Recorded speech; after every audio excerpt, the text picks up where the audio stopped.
예, 우리 같이 인사 나누겠습니다. 일주일 동안 수고하셨습니다. 은혜 받고 돌아갑시다. 예, 이 시간에는 창세기 12장 5절부터 9절 말씀까지 읽었습니다. 아브라함 시리즈 두 번째 시간입니다. 가나안으로 부르신 이유. 가나안으로 부르신 이유. 우리는 지난 시간에 하나님께서 아브라함을 가나안으로 부르셨다는 말씀을 나누었습니다. 그런데 가나안으로 가던 중간에 하란이라는 곳에 머물렀는데 이 하란이라는 곳이 영적으로 무슨 의미가 있는가 좀 자세하게 살펴봤습니다. 그리고 이제 마침내 오늘 본문 5절을 보니까 아브라함이 하나님께서 보여주시겠다고 약속하신 그 가나안 땅에 도착했습니다. 그런데 그 다음 6절을 보니까 이해할 수 없는 말씀이 나와요. 줄친 것만 시작. 아브라함이 그 땅을 지나 세겜 땅 모래 상수리 나무에 이르니. 아브라함이 목적지인 가나안 땅에 도착을 했는데 그 가나안 땅을 그냥 지나갔어요. 그래서 어디로 갔느냐? 세겜 땅으로 갔어요. 왜 그랬을까요? 지금 가나안 땅으로 왔는데 이 가나안 땅을 왜 그냥 지나갔을까요? 그 뒤를 보니까 이유가 나와요. 시작. 그때에 가나안 사람이 그 땅에 거주하였더라. 하나님께서 약속하신 땅인 가나안에 왔는데 그 가나안 땅에 이미 거주하고 있던 사람들이 있었기 때문에 가나안 땅을 지나갔어요. 여러분, 저와 여러분이 신앙생활할 때 교회에 대하여 막연한 환상과 기대가 있죠. 교회에 가면 왠지 착한 사람들만 있을 것 같아요. 네. 교회에 가면 왠지 다른 사람들의 발을 예수님처럼 다른 사람들의 발을 씻어주는 사람들만 있을 것 같아요. 근데 우리끼리니까 우리 솔직하게 한번 얘기해 보자고요. 여러분들이 교회 안에서 만난 사람들이 그렇던가요? 예? 여러분 교회 안에서 여러분들이 코끝이 찡할 정도로 여러분들에게 감동을 주는 사람 몇 사람 만나보셨습니까? 오히려 교회 안에서 감동받기보다는 상처받을 때가 더 많아요. 분명히 하나님께서 명하신 땅이고 하나님께서 약속하신 땅인데 와서 보니까 이 땅에 오기 전에는 이 땅에 오기만 하면 가나안 땅이 나를 환영해 줄 줄 알았는데 내가 도착하기만 기다려 줄 줄 알았는데 가나안 땅에 와보니까 이미 가나안 땅에 다른 사람들이 살고 있어요. 그래서 지나갈 수밖에 없어요. 그래서 가나안 땅을 지나서 멈춘 곳이 어디냐? 세겜 땅인데 구체적으로 그 세겜 땅 모래 상수리 나무 아래에 멈췄어요. 여러분, 이 세겜 땅에 있는 모래 상수리 나무라는 곳이 어떤 곳이냐면 모래라는 이 단어의 뜻은요, 선배, 지침, 예언이라는 뜻이에요. 여러분, 팔레스타인은요, 나무가 별로 없어요. 나무가 별로 없기 때문에 푸른 빛깔이 도는 나무만 있으면 이 팔레스타인 사람들은 신성시합니다. 그 푸른 빛이 도는 나무를 신성시해요. 그러니까 여기서 말하는 모래 상수리 나무란 인생의 지침을 주는, 인생의 앞날을 예언해주는 아주 신성한 상수리 나무란 뜻이에요. 우리나라로 말하면 뭐가 있을까요? 신성한 나무. 선앙당. 그죠? 막 이렇게 금줄 쳐 있고 지나가다가 돌이라도 하나 이렇게 던져주고 이러고 지나가는 선앙당. 그게 선앙당이에요, 이게. 모래 상수리 나무가. 사람들은 이 모래 상수리 나무가 자기의 앞날을 좀 미리 알려줬으면 좋겠다고 생각해요. 우리 예수 믿는 사람들도요, 이런 거 좋아해요. 예언기도. 가서 누가 예언기도 앞에 가가지고 머리 기밀고 내가 10년 뒤에 어떻게 될까요? 내가 몇 살까지 살 수 있을까요? 내가 누구랑 만나서 결혼해야 행복할 수 있을까요? 이런 거 머리 기밀고 받으러 다녀요. 여러분 말씀드렸죠? 성경에 나오는 예언은 그런 예언이 아니라고. 근데 이 바보 같은 사람들은 그런 예언인 줄 알고 점쟁이처럼 찾아다녀요. 머리 뒤밀고. 심지어는 교회 안에서 손금 봐달래. 여러분, 호세아서에 보면은요, 많은 사람들이 상수리나무 뒤에서 온갖 부도덕한 음란죄를 범했다 이렇게 나와요. 무슨 뜻이냐면, 자, 아브라함이 하나님의 말씀에 제대로 순종하는 삶을 살아보겠다고 하란을 떠나서 하나님께서 지시하시는 땅인 가나안 땅에 왔는데, 이곳에 먼저 떡하니 자리 잡고 있는 가나안 사람들이 있어요. 또 뭐가 있어요? 모래 상수리 나무라는 우상을 섬기고 있어요. 여러분이, 다시 말씀드려요, 여러분이 교회를 오면 환상을 가지기를, 야, 교회에는 천사 같은 사람들만 있을 거야, 예수님 닮은 사람들만 있을 거야. 그런데 와서 보니까 저 양반은 교회 다닌다면서 술도 잘 마셔, 저 양반은 교회 다닌다면서 담배도 잘 펴, 저 사람은 교회 다닌다면서 삐치기를 잘하네, 저 사람은 교회 다닌다면서 바람 펴, 저 사람은 교회 다닌다면서 뭐만 있으면 자랑해.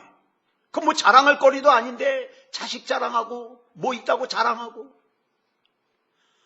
저 사람은 교회 다닌다면서 자기 기분 나쁘면 성질을 내네. 그런 사람들이 미리 자리를 잡고 있어요. 여러분, 먼저 이 지상교회에 대한 환상을 버리시기 바랍니다. 여러분, 우리가 지금 신앙생활하고 있는 이 교회는 그런 완전한 곳이 아니에요. 이 세상에 있는 지상교회는 완벽한 교회가 아니기 때문에 이 세상에 있는 지상교회에 대하여 막연한 환상을 가지면, 우리 목사님은 아마 화장실도 안 갈 거예요. 아니요, 저 잘 가요. 저는 어디 가서 막 방구 뿡뿡 낀다고 딸내미한테 혼나요. 어제도 병원 식당에서 방구 꼈다가 둘한테 얼마나 혼났는지. 근데 저는 방구를 참으면 배가 아파요. 식당에서 방구를 꼈더니, 아빠는 여기에 병든 사람들 와가지고 있는데 방구를 낀다고. 안 끼면 내가 아파. 이게 내 사정을 몰라요. 내 사정을 몰라. 그래서 여러분 보세요. 이 교회에 대하여 막연한 환상을 가지고 있는 사람은 조금 상처받으면 뭐라 그러는지 알아요? 교회가 이럴 줄 몰랐대요. 예수 믿는 사람이 이럴 줄 몰랐대요. 목사가 이럴 줄 몰랐대요. 권사가 이럴 줄 몰랐대요. 아니요, 그럴 수 있어요. 지상교회예요. 우리는 교회를 보고 사람을 보고 하나님을 믿는 게 아니에요. 여러분, 절대 아무개 보고 예수 믿으러 다니면 안 돼요. 왜? 그 사람한테 실망하면 신앙이 깨지거든요. 우리는 사람을 보고 하나님을 믿는 게 아니라 하나님의 말씀을 통하여 하나님을 믿어야 돼요. 여러분 눈앞에서 먼저 교회를 차지하고 있는 가나안 사람들이 분명히 있어요. 어쩌면 그 가나안 사람들 중에는 마태복음 23장 13절에서 예수님께서 말씀하신 것처럼 외식하는 서기관들과 바리새인들처럼 천국문을 자기가 그 앞에서 가로막고 자기도 천국에 안 들어가고 다른 사람들 시험 들게 해서 다른 사람도 천국 못 가게 하는 그런 사람들이 있다고요. 그런 사람들이 지금 여기서 말하고 있는 이미 가나안을 차지하고 있는 가나안 사람들이에요. 그런데 여러분 기억하세요. 내가 반드시 알아야 될 것은, 신앙생활하면서 내가 반드시 기억해야 될 것은, 나는 그 가나안 사람들에게 영향을 받으면 안 돼요. 나는 오직 누구에게만 영향받아야 된다? 하나님께만. 그런 사람이 신앙생활 잘하는 사람이에요. 분명히 이 지상교회 안에는 가나안 사람들이 있어요. 모래 상수리 나무 같은 사람들이 있어요. 모래 상수리 나무 같은 사람들이란 어떤 사람이냐? 자기 딴에는 믿음으로 얘기한다 그랬는데 전혀 하나님 안 믿어요. 하나님의 말씀과 상관없는 말을 갖다가 자기는 믿음이라고 얘기를 해요. 하나님과 상관없는 자기 생각을 믿음이라고 얘기해요. 하나님과 상관없는 자기 자랑을 간증이라고 해요. 속지 마세요. 가나안 사람이에요. 나 저 사람 때문에 기분 나빠서 교회 안 가. 자기 손해예요. 성경에 보세요. 가나안 사람 보고 가나안 안 가면 자기 손해예요. 그래서 예수님께서 이 경고를 하신 거예요.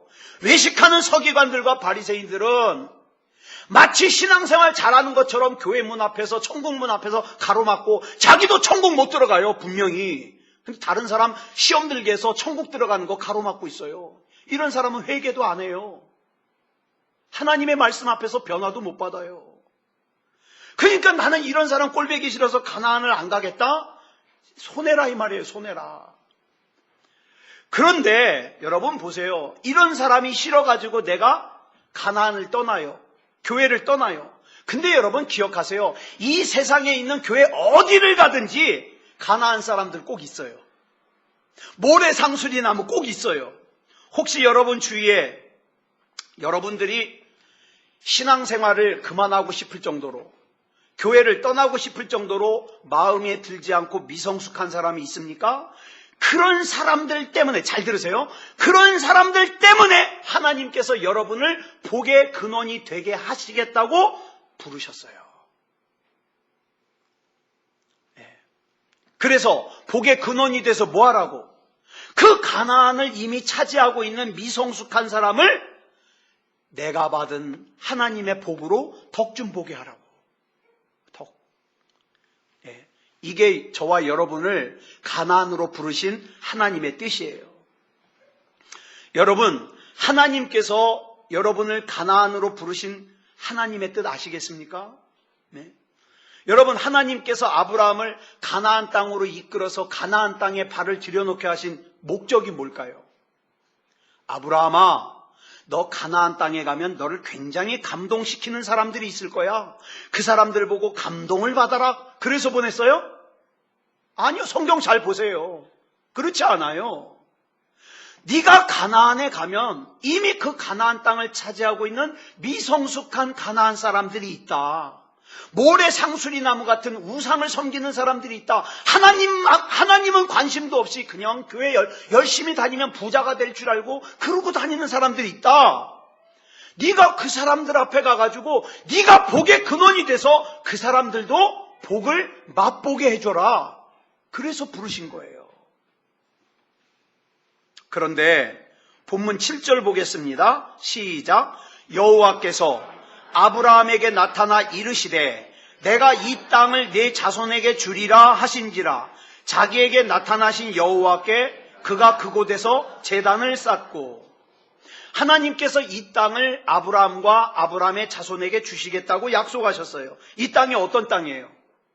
미성숙한 가나안 사람들이 이미 차지하고 있는 땅, 모래 상수리 나무에 우상을 섬기고 있는 땅, 그 땅이에요.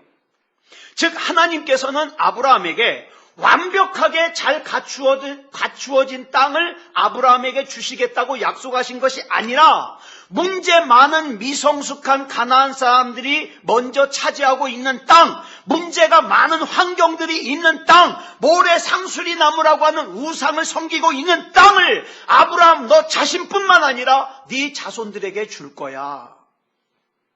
왜요? 이유가 있지 않겠어요? 왜요? 네가 복의 근원이 돼서 그 사람들을 변화시켜야 되거든.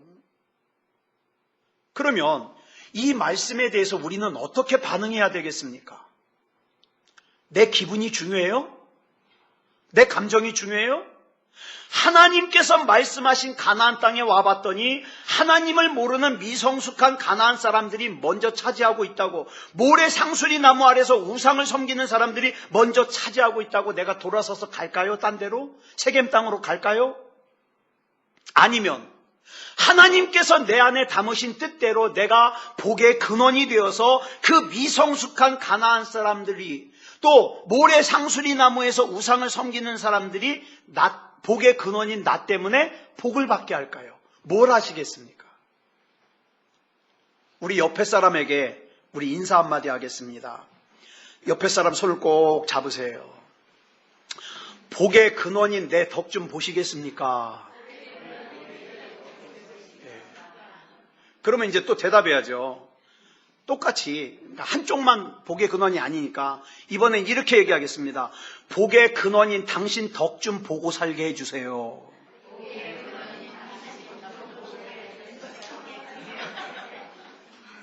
예, 여러분 이렇게 사는 게 믿음이에요. 교회 왔다 갔다 한다고 믿음이 아니에요. 이게 이 믿음이에요. 내가 여기서 살다가 불편하면 옮기고, 내가 또 저기서 세겜 땅에서 불편하면 또 옮기고. 아니에요. 어딜 가나 똑같이 있어요. 그런데 여러분 기억하세요. 이 땅을 복의 근원인 나에게 하나님께서 맡기신 땅이라면 어떡하겠습니까? 예? 이 새소망교회를 하나님께서 여러분에게 맡기신 땅이라면 어떡하겠어요? 여러분의 가족이 하나님께서 나에게 맡기신 땅이라면 어떡하겠습니까? 어저께 우리 집사람이 일주일 만에 집에 왔어요. 저는 힘드니까 잔소리 안 할 줄 알았어요. 쫓아다니면서 잔소리, 나는 빨리 주일 준비해야 되겠는데, 예? 늦게 앉아서 나 주일 준비해야 되겠는데, 왜 냉장고는 이러냐, 뭐는 어떻냐, 왜 내가 논 대로 그 지가 와서 놓지 그럼. 내가 자기야. 쫓아다니면서 그 제가 딱 한마디 했어요. 잔소리하는 거 보니까 기운이 안 빠졌구나. 그런데요, 그 권수연이 하나님께서 내게 맡겨주신 가나안 땅이에요. 저는 어쨌든 저 사람하고 같이 평생 살아야 돼요. 영향 받고 영향 끼치고. 예. 여러분 잘 들으세요. 지금 당장에는 완벽한 장소는 아니지만, 지금 당장에는 완벽한 상황이 아니지만, 하나님께서 주신 장소이기에, 하나님께서 주신 상황이기에 감사하면서 예배를 드렸어요. 우리 오늘 이제 예비 신랑 신부가 이렇게 왔잖아요. 예? 지난주에는 동생 보고 참 잘생겼다 그러는데 정말 자매 이쁘네요. 예? 우리 순천이 형제 복 터졌어요. 근데 저는 우리 예비 신랑 신부에게 꼭 그 얘기하고 싶어요. 결혼하기 전에 이 말씀이 무슨 뜻인가는 꼭 이해하고 결혼을 해야 돼요. 하와를 하나님이 아담에게 이끌어 왔을 때 뭐라 그래요? 이는 내 뼈 중에 뼈요, 살 중에 살이로다.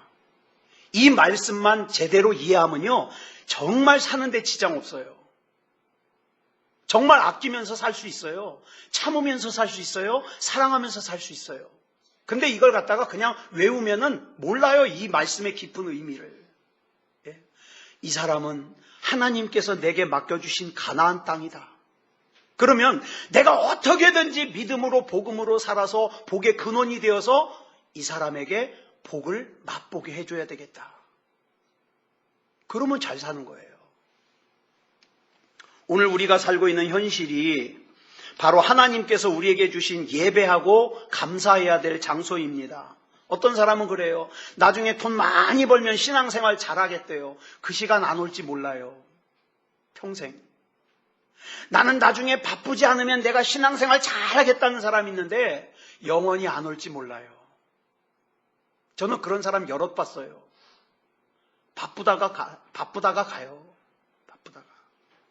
그래서 오늘 지금 내가 있는 이 현장이 바로 하나님께서 저와 여러분에게 주신 예배하고 감사해야 될 장소예요. 그러므로 하나님의 때를 기다리면서 하나님께서 나에게 맡겨주신 이 가나안을 지켜가면서 하나님께서 저와 여러분으로 하여금 그곳에서 복의 근원이 되게 하시는 거예요. 복의 근원. 우리 하나님께서는 복의 근원인 우리 때문에 문제 있는 땅들이, 문제 있는 환경이, 문제 있는 사람들이 복의 영향을 받으며 살기를 원하십니다. 가끔 교회 안에 꼴 보기 싫은 사람 있을 수 있죠? 있을 수 있어요. 저도 있어요. 누군지 얘기 안 할래요. 얘기해요? 예? 나중에 비밀 투표. 우리 한번 다 적어. 꼴보기 싫은 사람 이름을 쓰시오. 그래가지고 이름 제일 많이 나온 사람은 일주일 금식하고 회개하게요. 뭐 이런 거. 하여튼 잘 보세요. 우리 가끔 가다 보면 내 가장 주변에 정말 꼴보기 싫은 사람이 있을 수 있어요. 어떤 교회는요, 제가 여러 번 말씀드렸어요. 교회 페인트를 칠한, 제가 여기 이 벽 다 붙였잖아요. 혼자 한 이유가 있어요. 둘, 셋이 하면은 귀찮아. 왜? 생각이 달라가지고 여긴 이렇게 하면 좋지 않을까요? 그러면은 화딱지 날 것 같아서 어쨌든 뭐 잘못되면 나중에 고치면 되니까 혼자 다 한 거예요. 어떤 교회는요, 교회 페인트 칠하는 색 가지고 하늘색으로 하자, 흰색으로 하자. 그 교회 성도들이 쪼개졌어요. 반이 떠났대요. 네? 어떤 교회는요, 피아노를 여기다 놓자, 아니다 저기다 놓자 싸워가지고 떠났대요. 여러분, 표면적인 이유는 페인트 색깔이고 피아노지만 진짜 이유는 뭘까요? 사람이 싫은 거예요. 그죠? 사람이 싫으면 입은 옷도 꼴보기 싫어. 그 옛말에 그런 말 있죠? 뭐지? 시누이가 싫으면 신은 신발 뒷꼭지도 싫다 그랬나? 뭐 그런 말 있죠? 예. 사람이 싫으면 다 싫은 거예요. 여러분, 그러나 기억하세요. 따라하겠습니다. 나는 복의 근원이다. 복의 근원이 삐지면 돼야 안 돼요. 그러면 복의 근원 못 돼요. 나는 복의 근원이에요. 그럼 복의 근원인 나는 뭐 해야 돼요? 영향을 끼쳐야죠. 나 때문에 복을 맛보게 해야죠. 제가 예전에 참 즐겨 들었던 라디오 프로그램이 있어요. MBC 라디오에서 매일 아침 9시 30분부터 여성시대를 합니다. 저는 아마 이때부터 여성 호르몬이 많이 나왔던 것 같아요. 여성시대를 하는데 지금은 개그맨 서경석 씨와 양희은 씨가 진행하는데 지금은 별로 재미가 없어요. 옛날에 손숙 씨와 김승현 씨가 진행했을 때가 참 재밌었어요. 그때 방송했던 사연 중에 너무 기가 막혀서 제가 적어놓은 게 있어요. 제가 얘기해 드릴게요. 전과 9번, 그러니까 교도소 9번 갔다 온 한 남자가 보낸 사연이에요. 이 남자가 교도소 9번 갔다 오는 사이에 나이가 40살이 됐어요. 그런데 어느 날 철이 들었어요. 내가 이렇게 계속 살 수 없다. 그래서 1990년도에 마지막 9번째로 감옥에서 나오면서 이제 똑바로 살아야지 결심을 했어요.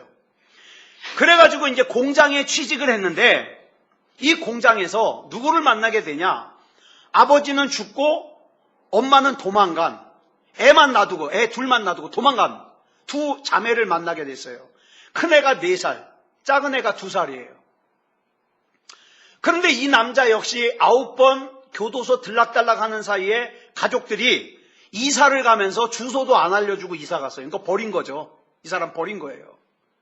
그래서 이 사람이 결심하기를 그러면 내가 이 두 아이를 기르자. 결심을 했어요. 그래가지고 이 두 아이를 기르는 동안 이 남자가 결혼을 안 하고 이 아이만 정성껏 길렀습니다.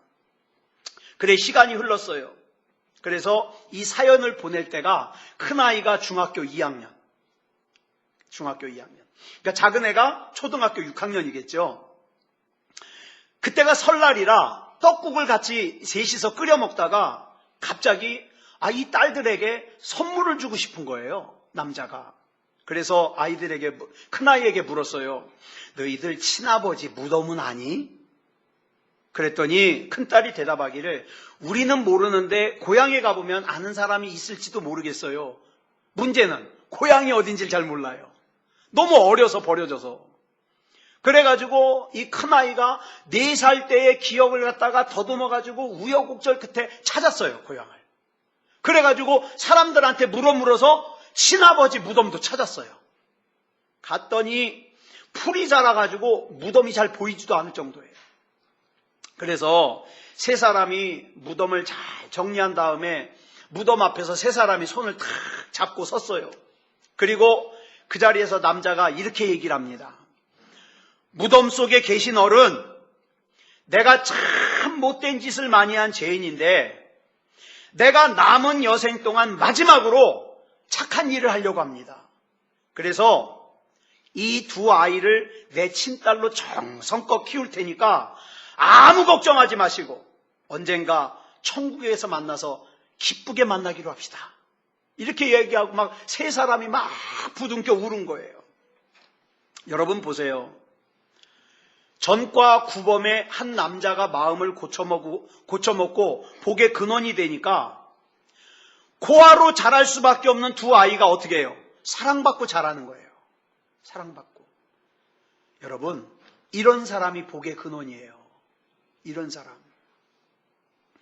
누군가에게 건네주는 진심이 담긴 말 한마디.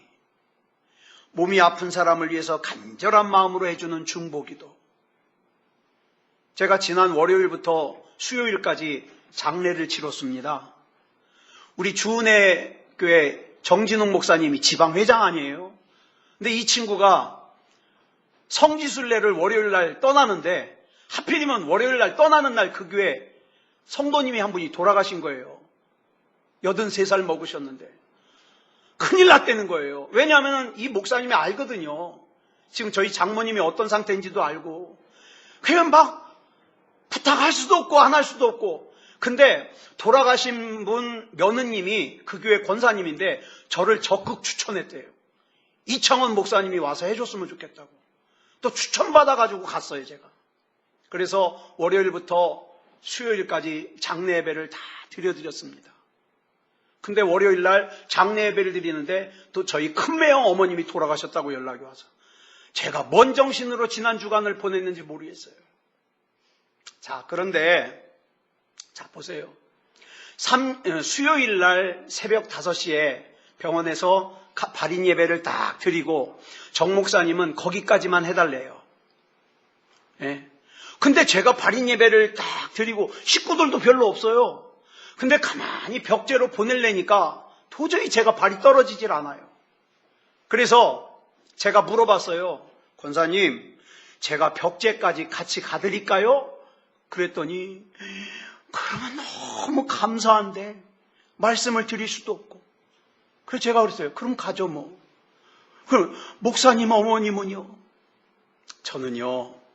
제가 맡을 일 최선을 다하면 저는 지금 저희 어머니께 아무 도움이 못 됩니다. 근데 제가 제 할 일에 최선을 다하면 저희 어머님은 하나님이 책임지십니다. 그리고 벽제까지 갔어요. 벽제까지.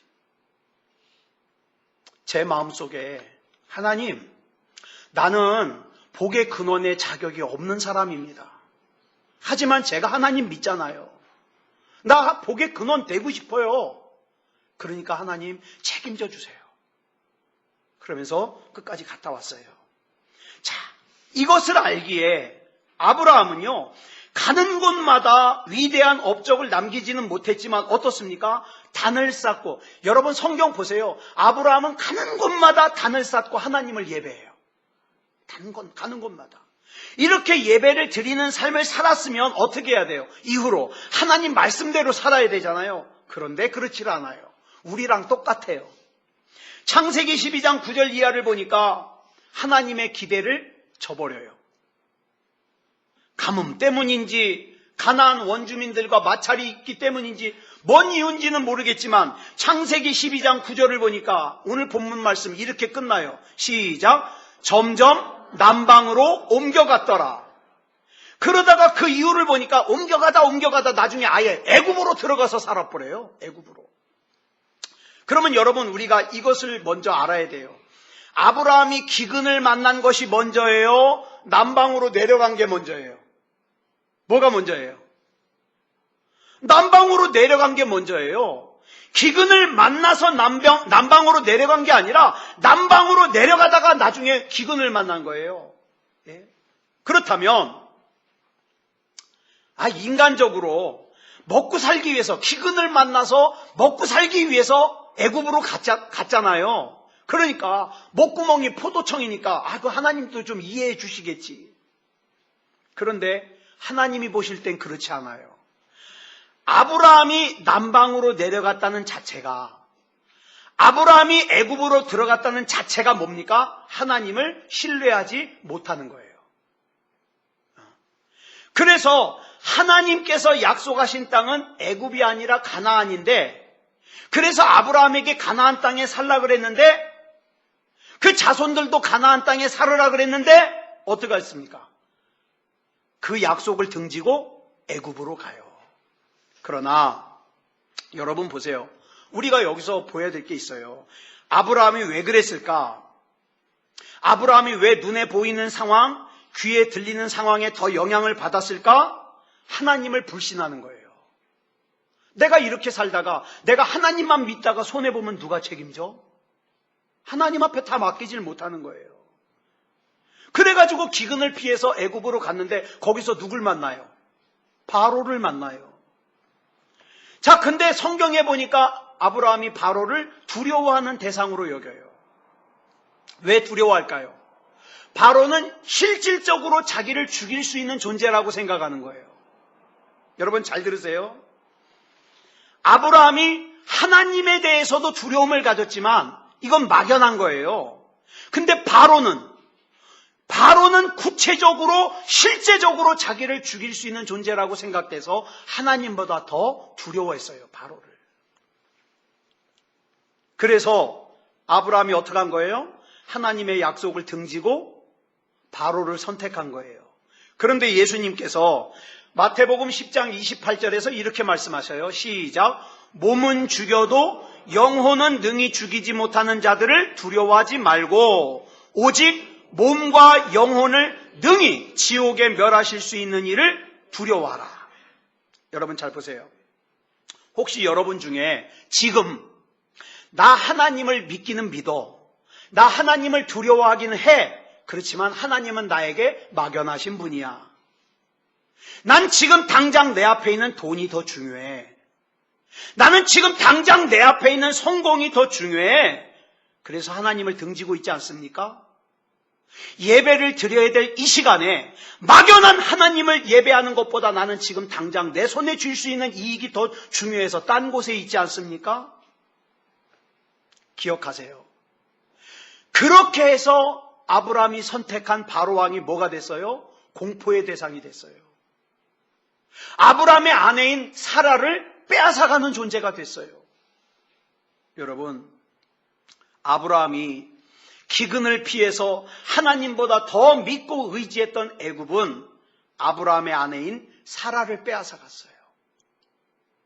근데 여러분, 우리 하나님께 세 가지 약점이 있는 거 아세요? 우리 하나님은 세 가지 약점이 있어요. 첫째, 우리 하나님은 거짓말을 못해요. 이창원 목사는 거짓말 잘해요. 표정도 안 변하고. 근데 나중에 다 들통나더라고. 두 번째, 하나님의 약점은 한 번 하신 약속은 취소하지 못해요. 세 번째 약점은 뭐냐면 한 번 사랑에 빠지면 헤어나질 못해요. 이게 세 가지 하나님의 약점이에요. 그래서 자 보세요. 하나님을 등지고 애굽을 선택한 아브라함이 다시 하나님을 찾고 하나님 앞에 도와달라 그러니까 어떡합니까? 도와줘요. 빼앗긴 아내도 되찾게 하고 아브라함의 재산도 지켜주시고 애굽 땅에서 무사히 빠져나갈 수 있도록 지켜주셔요. 근데 참 성경을 보면은 하나님이 너무 편파적이에요. 여러분, 애굽의 왕 바로가 죄가 있어요, 없어요? 없어요. 바로가 물어봤어요. 아브라함 보고 저 여자 누구야? 그랬더니 제 동생인데요. 그래? 처남. 그리고 어떻게 해요? 동생이라 그러니까 이쁘니까 데려다가 아내를 삼으려 그런 것뿐이에요. 잘못이 없어요. 그런데 하나님께서 꿈에 나타나가지고 막 혼을 내시는 거예요. 혼을 내려면 누구를 내야 돼요? 아브라함을 내야 돼요. 근데 아브라함은 혼내지 않고 애굽의 왕 바로를 혼을 내요. 그래서요 1993년도에 여러분 그 책 보셨나 모르겠어요. 이렇게 막 그림이 있고 글자는 몇 개 안 돼요. 전 그런 책을 좋아해요. 왜? 금방 한 권 읽었다 하는 그 만족감이 있으니까. 그 책 제목이 뭐냐? 하나님은 사랑에 눈이 멀었다. 김수경이라는 사람이 쓴 건데 저는 참 그 책 읽으면서요 생각을 많이 했어요. 여러분, 아브라함을 향한 사랑에 눈이 멀어서 애굽의 왕 바로를 편파적으로 혼내신 하나님. 근데 놀라운 게 뭐예요? 그 하나님이 따라하겠습니다. 바로 나의 하나님이시다. 이게 진짜 막 소름이 끼칠 정도로 좋은 거예요. 예. 여러분, 누가 이 하나님, 특별히 사랑에 눈먼 하나님께 사랑으로 반응하시겠습니까? 저는 그래요. 우리 육체의 질병도 의사가 힘들겠습니다. 그러면 우리는 뭐라고 생각해요? 힘들겠구나. 안 되겠습니다. 그러면은 안 되겠구나. 근데 제가 성경을 보니까 그거는 애굽의 왕 바로를 더 두려워하는 거예요. 진짜 능력이 있으신 분은 우리 하나님이시거든요. 그래서 저는 또 개인적으로 하나님께서 길게 1년이라는 시간을 말씀해 주신 것은 그 시간 동안 기도 많이 해서 우리 믿음도 챙기고 하나님께서 능력을 행해 주실 수 있는 시간이 아닌가, 이런 또 생각을 하게 됩니다. 그래서 이 사랑의 눈먼 하나님 앞에 우리는 믿음으로 반응하자고요. 이 은혜의 하나님 앞에 믿음으로 반응해서 여러분, 저와 여러분 복의 근원답게 살았으면 좋겠습니다. 우리 반주 준비해 주시고요. 그래서 우리가 이 시간에 이 찬양을 우리가 같이 부르고 같이 기도했으면 좋겠습니다. 나를 지으신 이가 하나님, 나를 부르신 이가 하나님. 그래서 나는 이 하나님을 따라가는 일이 있어서 주저함이 없어요. 우리 찬양 부르고 합심으로 기도하겠습니다.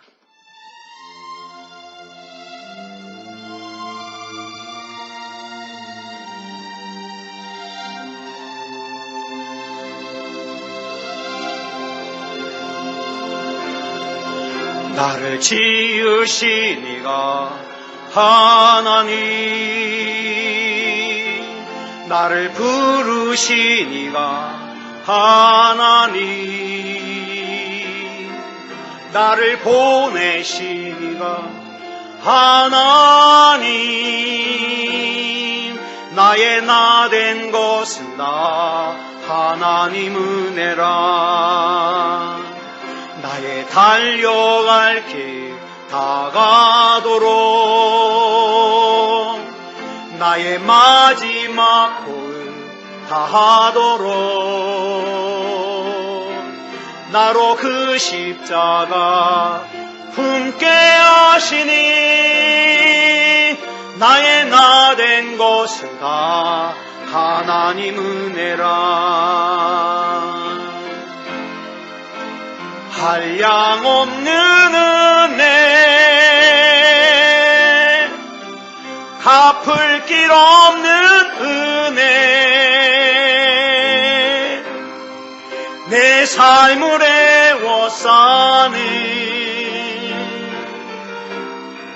하나님의 은혜, 나 주저함 없이 그 땅을 밟음도 나를 붙드시는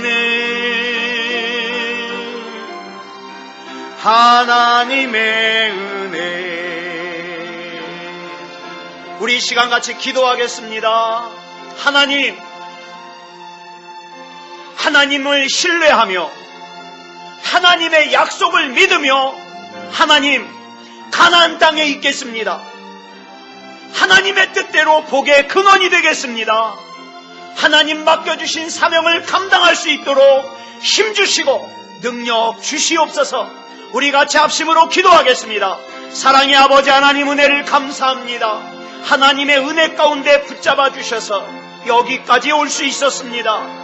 아버지 하나님, 하나님께서 나를 가나안 땅으로 이끄신 것은 내 안에 하나님의 뜻을 담으셨고 하나님의 섭리를 담으셨기 때문인 줄 믿습니다. 사랑의 아버지 하나님, 우리 하나님을 믿으며 우리 하나님의 은혜 가운데 나갈 수 있도록 인도하여 주시옵소서.